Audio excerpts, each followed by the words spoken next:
Hey everyone, it's me, your buddy Dave, the host of the Dark Stuff channel on YouTube. Thanks a lot for checking out my latest video. So this week, my guest and I are going to be discussing the Let's Dance album from David Bowie. The record just celebrated its 40th birthday or anniversary since it's been released, and I want to look back and sort of try and figure out its place in the Bowie catalog and in his musical legacy. Let's Dance was Bowie's mainstream breakthrough, of course. He went from being a huge cult artist with some minor hits and being a minor celebrity to being an international superstar with the album, okay? So Let's Dance was the biggest selling album of his career, and his supporting tour sold out arenas and stadiums all around the world. The album went to #1 in almost every country. America #4 because, you know, we have to be contrarian. So why was this album so much more commercially successful than any of the other previous David Bowie records and any subsequent David Bowie record? Was it just that good? I mean, the debate amongst like fans and critics is always like whether Bowie sold out, you know, to achieve this mainstream success. Did he compromise his musical vision to appeal to a wider audience? Or was it just a perfect combination of, you know, timing, marketing, and just the right songs for the era? Is Let's Dance David Bowie's best? Is it David Bowie's worst? Is it somewhere in between? If you've never heard any music by David Bowie, is Let's Dance a good place to start, you know? All these questions and more will be debated in this video. I'm joined by my friend and fellow music enthusiast, Joey. You may recognize her from some previous videos that we've done. Make sure to check out her channel and her podcast, and that stuff will be linked below. All right, let's do this.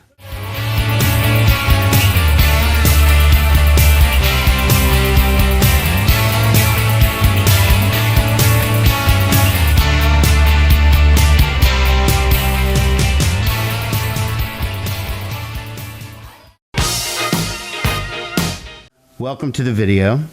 Now, we are here today, and I'm with a guest who I'm going to introduce in 1 second here. We're talking about the classic album, Let's Dance, from David Bowie. It just recently celebrated its 40th anniversary. And we're both Bowie fans, though my friend is a little bit more of a Bowie fan than me, but we're going to be discussing this particular album. So before we get into it, let me introduce my friend Joey. You might recognize her from previous videos. We've done other videos before. However, they were always done via Zoom. It was during the pandemic, and so we were always doing Zoom videos. We haven't done one in person here. Although if you watch any videos of mine with concert footage, about half the time she's the person there, right next to me when I'm filming it. So almost like she's been in those videos.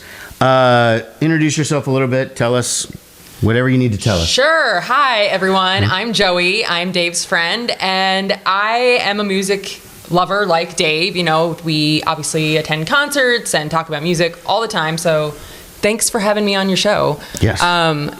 So a little bit about me. I have a podcast, and I'm debuting my YouTube channel. They're music and talk channels, so if you are a music enthusiast, which I'm guessing you are because you're watching Dave's show, so I kind of provide theme playlists and a little bit of an inspirational discussion behind the song selection. So if that's your sort of thing, you can check out that stuff in the show notes after we chat here. Yeah. So here's the setup. So the album came out 40 years ago, approximately, you know, around this time, spring of 1983. It was David Bowie's 15th studio album. It had been 3 years since his previous album, Scary Monsters, which came out in 1980. A little bit of what was going on in Bowie's career, so he was pretty successful at this point, obviously, in the early 80s, but he wasn't at that, you know, upper echelon, Bruce Springsteen, Michael Jackson type level of star. He was a huge cult artist. He signed on with a new record label. He extricated himself from a really onerous management deal with his former manager, who was still getting money from him all the way up through 1982, even though he'd been fired years ago. So Bowie was free, right? And the setup is that when he was going in to make this record, he went with producer Nile Rodgers, known for the band Chic, a disco band, big at the time, fading a little bit because disco was kind of dying. And he wanted hits.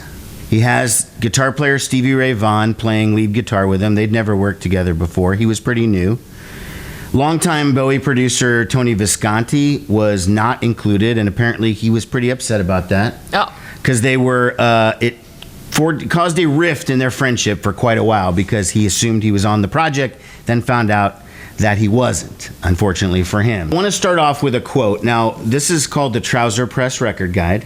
Trouser Press. This is this is before the internet, and if you recognize this book, have you gotten your shingles vaccine? Because that means you're over 50, and that's very important that you get it taken care of. You still got the best moves you've ever seen. Shingles doesn't care. This book was the Bible for... What is that? Because when you're 50, you get a shingles. I know, but does that mean that's how old this book is? No, but if you recognize this and have one, you're at least 50 years old. I guarantee. That's my statement. So... this is what you used to look for to kind of guide you through records, because back in the day before the internet, you couldn't just go sample everything. So sometimes you wanted an educated opinion on stuff. That's where you go.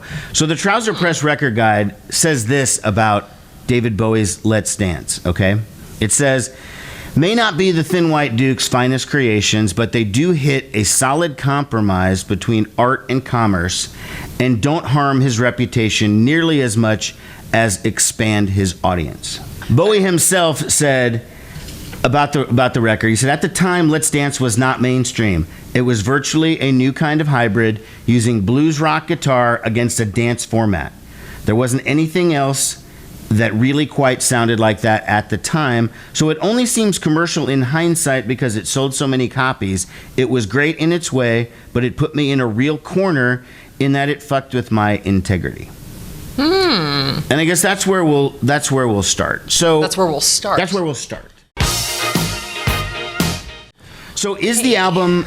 Let's start with you. Is the album David Bowie's masterpiece, like his best album in your opinion, or just merely the one that got really, really popular, or maybe somewhere in between? I don't know. But Joey, what do you think? Well, Dave, Well, obviously, it is one of his most popular albums, but I think it depends on what kind of Bowie you were into. I mean, I was a baby, an infant when this album came out, but I still, my memories still connected to this record because I remember the videos for Let's Dance and China Girl, and so that still, is a memory for me.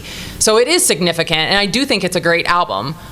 Do I think it's his best album? No. Do I think it was intended to be for him to sell out? No, absolutely, because I don't think that was ever his intention, was to sell out. And I don't think it's any artist's intention to sell out, but there's nothing wrong with them reaching that level of fame. No, there's nothing wrong with selling. I mean, there is the idea. We always want to sell. Right. I mean, well, look, any artist who says they don't want to sell records is lying. But, I hate that term sellout because all artists want to reach that level of success. And it's a shame that this is considered his sellout album.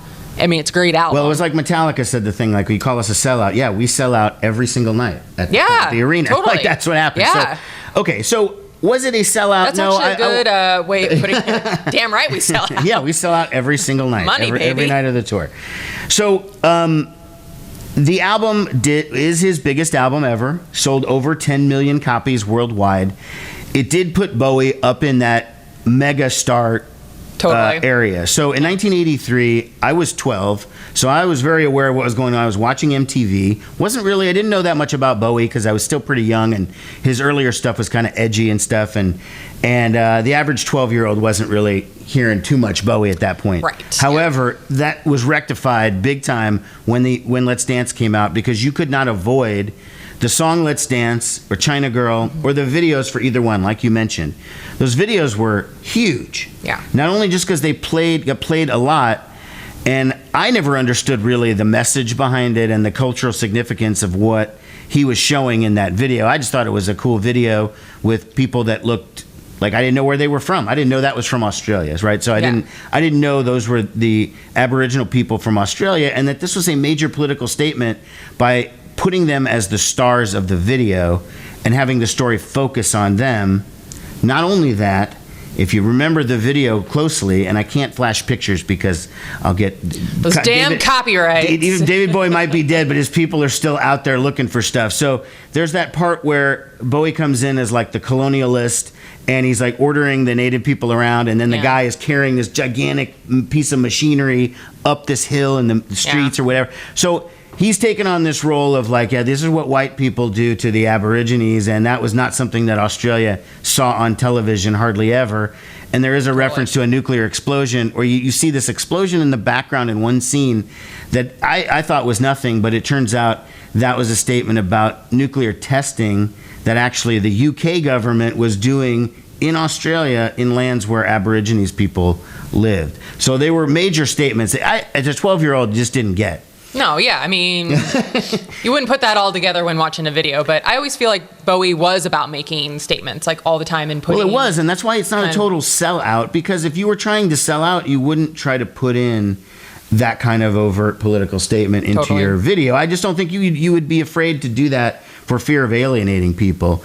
If your job was, I just want to appeal to everybody, I mean, there's a lot of 12-year-olds like me that didn't understand what was going on in the video and just thought it was cool or whatever. China Girl I thought was very bizarre, but again, that's got this anti-racist theme going on about that. So yeah, you can enjoy it without understanding the message, but when you do know the message, then you kind of realize, I don't think that's really Bowie's selling out, because again, he could have done a video where it was just him dancing in a room. There could have been, attractive women. There could have been a lot of different ways to go about Let's Dance. Right, it could have been a Robert Palmer style video with like a bunch of hot models dancing around. I mean, that's not Bowie, but you don't know. In 1983, people did weird shit. Watch MTV from back in that period. It was very strange. So I agree with you in that it's not his best album, but it's also not in any ways the worst. Okay. Yeah, it is good. I think it's great. It was my major exposure to Bowie. If I'm being honest, maybe it's my overall favorite because I've listened to it the most. Yeah. I will freely, catchy, I will freely admit that I do not have the entire David Bowie catalog in my collection. Of course, with Apple and Spotify and all that shit, I could listen to every album, but I haven't. So there's still huge swaths of Bowie's career that I'm not that familiar with. I know pretty much all of the stuff up to Let's Dance. And then after that, it's a little spotty, if I'm being honest. And so for me, this was kind of the culmination of a lot of stuff going on. And I can't say, because I'm ignorant about some of the other stuff, whether it was like his last great album or was it his best. I mean, you have to give something up to the audience of saying, okay, there's 10 million people heard this and were like, I want that. And they didn't do that with other records, so you have to give the audience a little bit of credit for saying, this is what we like. I know a lot of, say, Bruce Springsteen fans think Born in the USA is a bad album or not one of his best albums. The fact is that album sold like 20 million copies. Right, yeah. And that's the one that everybody knows. And see, it can't be his worst. Is what I think. Not. And I think, like you said, I mean, you're combining, the disco, you're pulling in Nile Rodgers, so you're bringing in that dance, aesthetic, which is what Bowie was all about, all about like that jazz and those influences. And I like that. I think he was just I don't think he was trying to sell out in any way or trying to, like you mentioned earlier, get a hit. I think he was just like, hey, this is what I'm inspired by and this is what I'm influenced by. And you bring in Nile Rodgers, who was, like you said, did you say this already? He was leaving Chic. Yeah. And I don't know if he was leaving it so much as the audience was leaving Chic, because they were disco was dying. Yeah, like that era was like, it was coming to an end. So I think it was just perfect timing of like kind of blending these two artists to collaborate on. So to introduce a little bit of a contrary point here, I consulted a friend of mine, major Bowie fan, Dr. Maria Busek. Okay, I'm not trying to name drop, but she is sort of well known. She's published books and whatnot. Personal friend of mine for over 30 years. And her comment was really that this is Bowie kind of trying to have it both ways. On the one hand, he says, nobody was really doing this kind of music, whatever. But on the other hand, he was doing the bleach blonde look. He wasn't doing that androgynous, weird look. He was very, straight guy. He was wearing suits. He wasn't wearing weird clothes. So there was a little bit of, I am trying to accommodate to a more mainstream audience while still trying to give them a little, So I think her point was that he was just trying to have it both ways, that it's not as cut and dry as, yes, this is a sellout album or a compromise, or no, this is just a fully artistic piece that just happened to get big.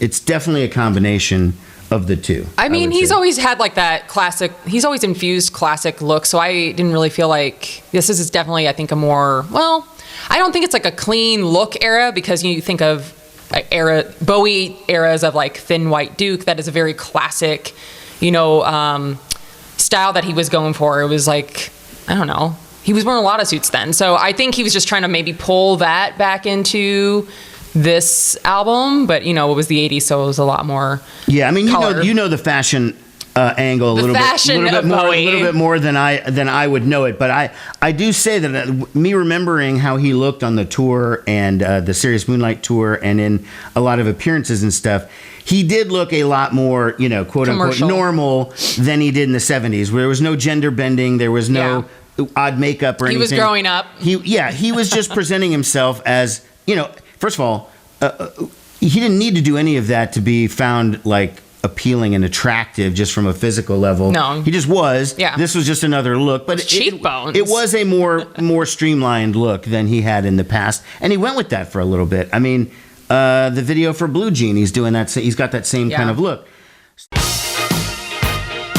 So, which brings me to the next thing of David Bowie has referred to this period in his career in the mid to late 80s as his Phil Collins period. And he's meaning that derisively by saying that he started appealing to people who like Phil Collins.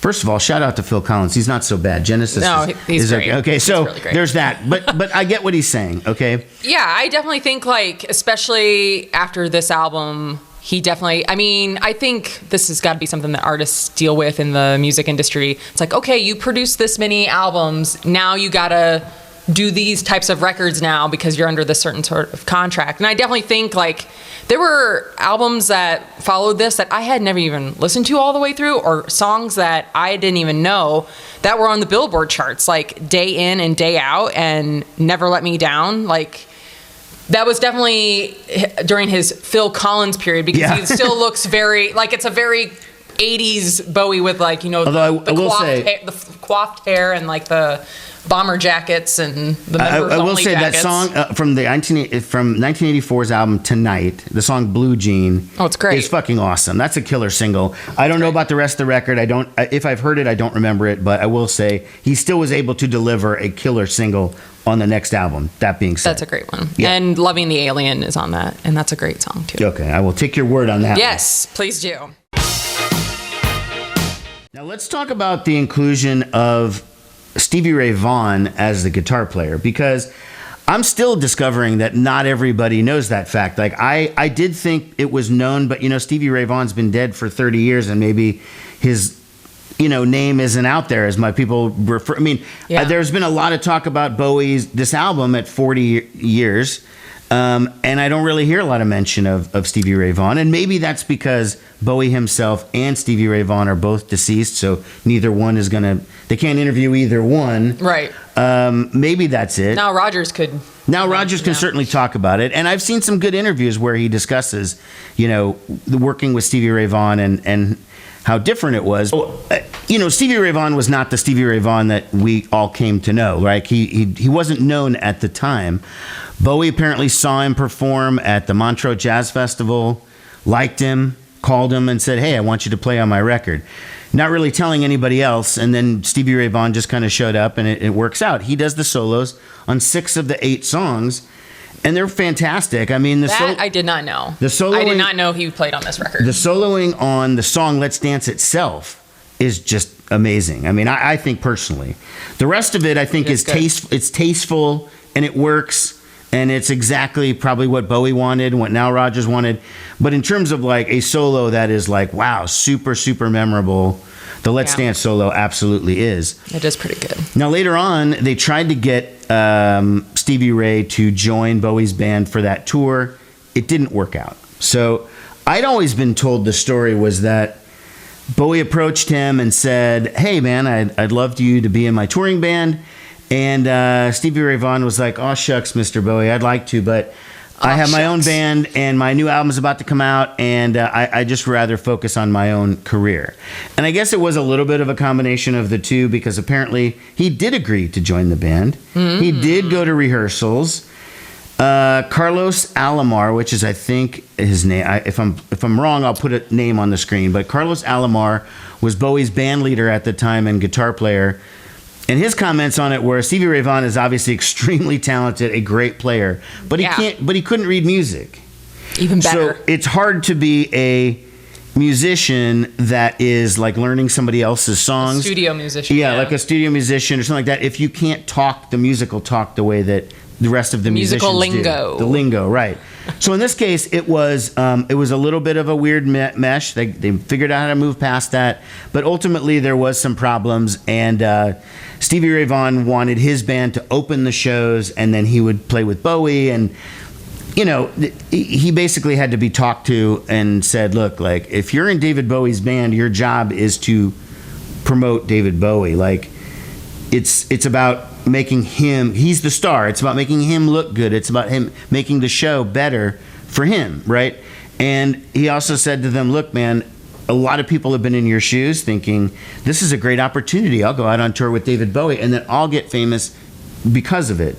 And he's like, "It's never worked for anybody. So if that is your agenda, like, maybe think twice about that." So that ended up ending the thing. And of course, we all know Stevie Ray Vaughan did become very famous in his own right with Stevie Ray Vaughan and Double Trouble and all of that. All fantastic player. Fantastic player. Let's just talk about sort of favorite tracks on the album. So we talked about the sort of the commercial appeal of the album, but my feeling was, and I don't know that if we agree on this one, but I almost thought the most commercial sounding songs were not the singles. So in other words, you've got Let's Dance, you've got Modern Love, you've got China Girl. Those are the three big singles. Cat People. Cat People was the fourth. Now, to me, Cat People apparently had been out a year before on a soundtrack or something, a different version of it. Didn't know this, but I heard didn't know that either. I don't think that they're that commercial sounding. I mean, honestly, it really doesn't sound that way to me, because I remember what 1983 sounded like. It didn't sound like that. Well, I'm thinking of Michael Jackson. I'm thinking of Journey. I'm thinking of Men at Work, Cyndi Lauper. Like, mainstream music in 1983 just didn't sound. Bowie still sounded weird by comparison. Okay. Less weird than he used to, for sure. Because Let's Dance is undeniably catchy. It's just such a good song, That's interesting, I guess, because I'm just a tad younger than you. Probably because I grew up. Well, I still grew up, and I remember those poppy songs of the 80s. So this still resonates me as being an 80s song. So, right. But I guess like in 1983, I don't remember that. Well, so it would tend to go to me that it would refer back to kind of Bowie's quote where it says, "So it only seems commercial in hindsight because it sold so many records." But then he did talk, it fucked with his integrity and all that, and then he went into the Phil Collins era. Yeah, of his Phil career. Collins of his record career. It is on record of him saying, he went to Nile Rodgers to say, "I want you to help me." That I do remember, and I think that totally coincides with when he said, "Oh, it fucked with my integrity." Like, he wanted it, but he wasn't.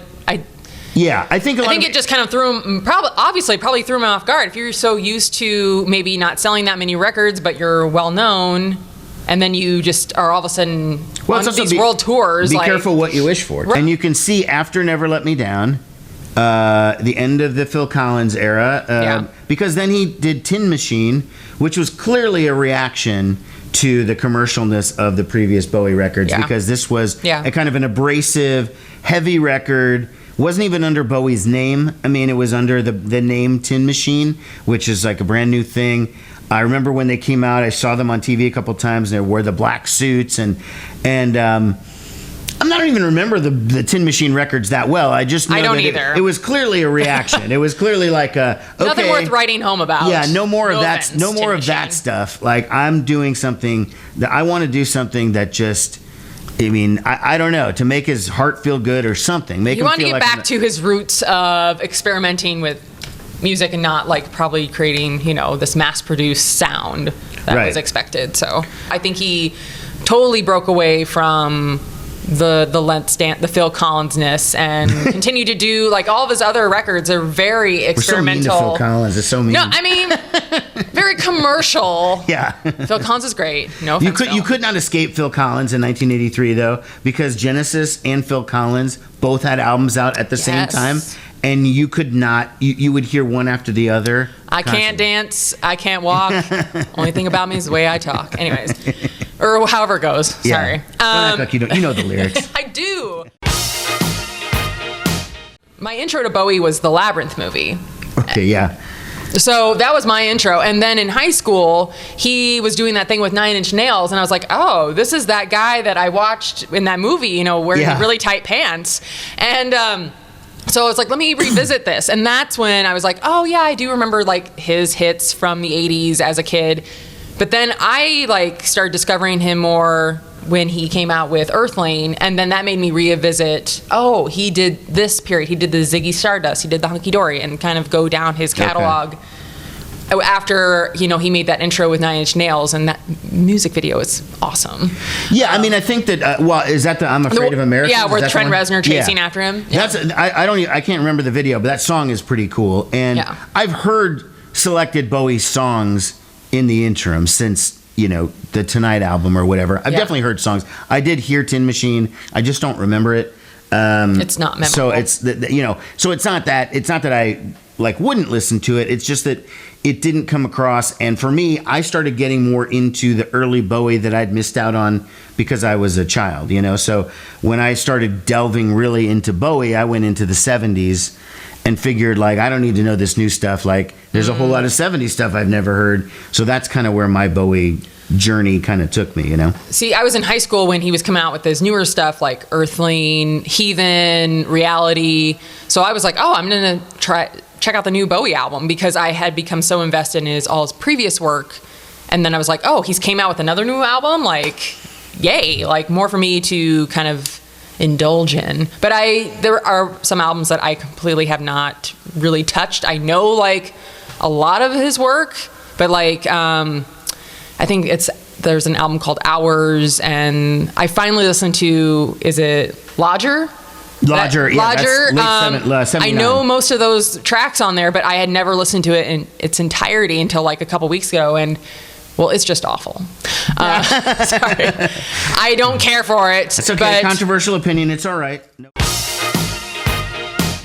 But yeah, I would absolutely say Let's Dance is the place to start because that eases somebody into it. Then maybe you go to Ziggy Stardust. Maybe then you go to Hunky Dory. Hunky Dory, perhaps, or Black Star is great. Black His Star's last really album. good. Yeah, that is a good album, and that's I highly recommend watching 5 Years, the documentary on him about the last 5 years of his life, and it totally it talks about how he's making that album and how secretive it was, how people knew he was sick and they were supposed to not tell people. Like it was a very it didn't leak out. It was a very like secretive. People are under contract. You're not allowed to talk about this. Because at first when I heard it, I was like, it's okay.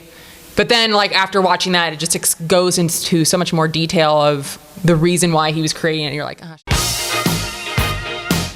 what's your favorite Bowie album then? Here, look at me taking over the interview. Yeah, I guess. Well, Sorry. okay. I mean, if it's not Let's Dance, which I guess it's not, maybe we're saying Hunky Dory, I suppose, Okay. or Ziggy Stardust. Okay. It's definitely that period, 71 to 73. Both good choices. That period. You? I'm gonna say I really like Heathen. It came out in the early 2000s. I believe like it came that out. Pixies cover. It's great, Pixies cover. I just think it's. I don't know how to describe it because it's definitely a little bit more. It's still experimental, but a little bit more mellow, but kind of like doing electronic thing. Like that Pixies cover is great, but it's not how I would ever expect. No, I just thought it was. I mean. That's not how I expect him to do a Pixies cover. Yeah, that's the only song I've heard off Heathen, so it's the only one I know. But when a friend played it for me, and at first I didn't recognize it. Yeah, you're just kind of like, wait. I'm like listening to it, and I'm like, this is a Pixies cover. These lyrics sound familiar. They sound really weird because Frank Black was very weird back then. And then you're like, holy shit, he's covering the Pixies. Yeah. Now, have you heard any of That one. the Let's Dance? The remixes of the songs that have come out from there's a new like the there's jazz, new like versions. the orchestra version. Yeah, there's an orchestra version. There's like a techno version. There's like just a guitar version. I haven't heard that. Okay, I'm not a techno person. I'm going to be on. Let me go on record as saying that I hate all those new versions. It's like when you have the album. Why do you need to mess with the song Let's Dance? Okay, it's already perfect as it is. The orchestra one is good because there is horns and trumpets and all that stuff that's in that song. So I can't comment because I haven't heard it, but you've heard Let's Dance. Yeah. They use a bunch of they have a horn section in there, like the beginning, okay. You got your trumpets right there, so it makes sense that they would do it with an entire orchestra. I think it's cool. And I like the extended. I don't know what extended version, but I don't do techno or anything like that. No, there's just what it is. I'm sure they're on Spotify because that's where Spotify or Apple. I don't know this acoustic version. But I know the one by M. Ward. He did a cover of. No, if you look up David Bowie and you go to Let's Say, there are 5 or 6 different new like mixes, interpretations of China Girl, Modern Love, Let's Dance. The singles off the album. Oh, okay. I listened to all of them, and I all thought they sucked. I mean, I just didn't like them. You don't need to why do you have to mess with it? And Bowie's gone, so that means this is somebody else is approving them doing this. And maybe David Bowie would be okay with it. Maybe he wouldn't. I don't know. Did you ever get to see David Bowie live in concert? I didn't. I never got to see him. Me neither. And I was a big regret for me that I didn't get to see him. I did see him in person walking down the street once. Oh, you're so lucky. It was in 2000. So lucky. Yeah, 2001 in New York City. I was in town for my cousin's wedding, and I was hanging out with a friend of mine from college, and we're sitting in this bar. And she goes, there's a pretty good chance that we'll see David Bowie today. And I'm like, what, does he come in this bar, hang out? And she's like, no, but he lives around here. And you see him walking down the street. When we hang out here, we see him. And no lie, 30 minutes later, there's Bowie walking down the street holding like a bag of groceries like he just went to the bodega or something. I was just like, holy shit. I don't know what I would do. I think I would probably faint or drool all over him. I just stared at him and was just like, wow, so he's just like a regular person. Okay, I do have a story. I never seen or met David Bowie, but so on the AMC channel in the early 2000s, they used to have these live shows where you could call in and make a request. And David Bowie, they did it every Saturday night for I don't know how long, but David Bowie was on promoting his new album, and they're like, call David Bowie and see if he picks up the phone. I have never been so nervous to call a man before in my entire life. Excuse me, Bowie. I was like, will he pick up? Oh God, please. What will I say? He did not pick up, but I was going to ask him if he would play Magic Dance off the Labyrinth soundtrack. Sorry. Okay, so we're gonna wrap it up here. I hope you guys enjoyed this. This is our deep dive into David Bowie. Thanks Let's for Dance. having me on. Yeah, and check out Joey's stuff. She's got an audio podcast, YouTube, all sorts of stuff. I'll put all the links down below, and I'm sure we'll be back doing other videos soon. So thanks a lot for watching, everybody. Take care.